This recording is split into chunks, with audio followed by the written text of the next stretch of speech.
us about Juliet Pastrana. Why did you make it in the first place? It was 20 years ago. I'd been sort of fascinated by Juliet Pastrana's story ever since I read it when I was about 15, 16. I read a book called Very Special People by a man called Frederick Drimmer.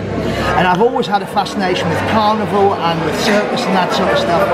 And originally I was approached by Tom Morris, who directed War Horse, to do a show in the dark. And I really couldn't see the point. I said, look, why?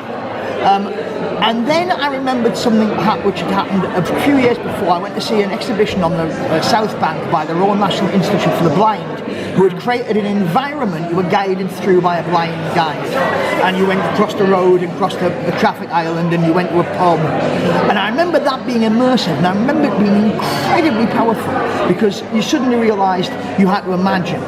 And when I combined that with the idea of doing something utterly immersive with the actors working all around you in the darkness, in pitch black, singing, dancing, creating smells, all the rest of it, I suddenly thought there's something really dramatic there and powerful and immersive. And because Julia's story is about someone who was grotesque looking, then by doing it in the dark, you make the audience imagine what she looks like, which is more powerful. I've written a lot of radio. I've written over 100 radio plays and been in about 300 of them. Wow. And one of the things about radio is that they always say the scenery is so much better.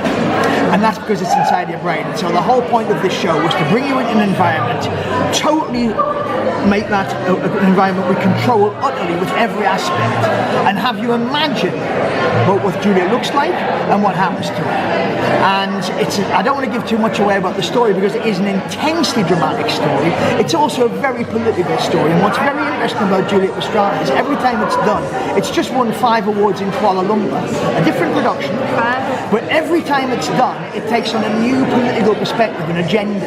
When it was done in New York, then the critics made it about beauty, and they even sent someone from Vogue to review it. When it was done in New Jersey, it became about disabled performers' rights.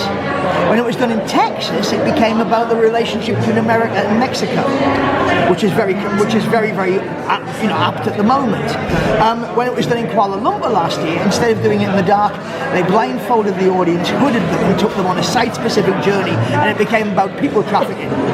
So it is not a show for the faint-hearted in that sense, but it does confront an awful lot of issues. I think and one of the reasons it finds its own political agenda is that the story itself is one of patriarchy, it's one of exploitation, it's a story about capitalism, it's a story about things which are vital contemporary issues, and it's also about the concept of beauty.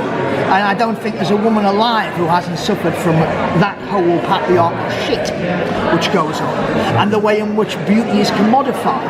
And what's interesting about Julia was ugliness was commodified. And so there's an inversion there of the normal, which nevertheless teaches us about specifics.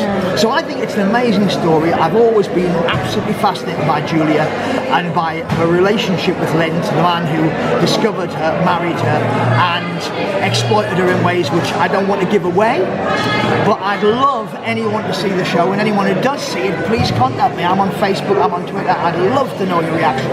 I'd love to know what you thought. And I think it's something, I mean, of all the works I've written 30 odd TV plays, 100 radio plays, 30 odd stage plays, but I am proudest, I think, of Juliet Pastrana simply because I think it's a unique theatrical experience which is unlike anything else you've ever seen.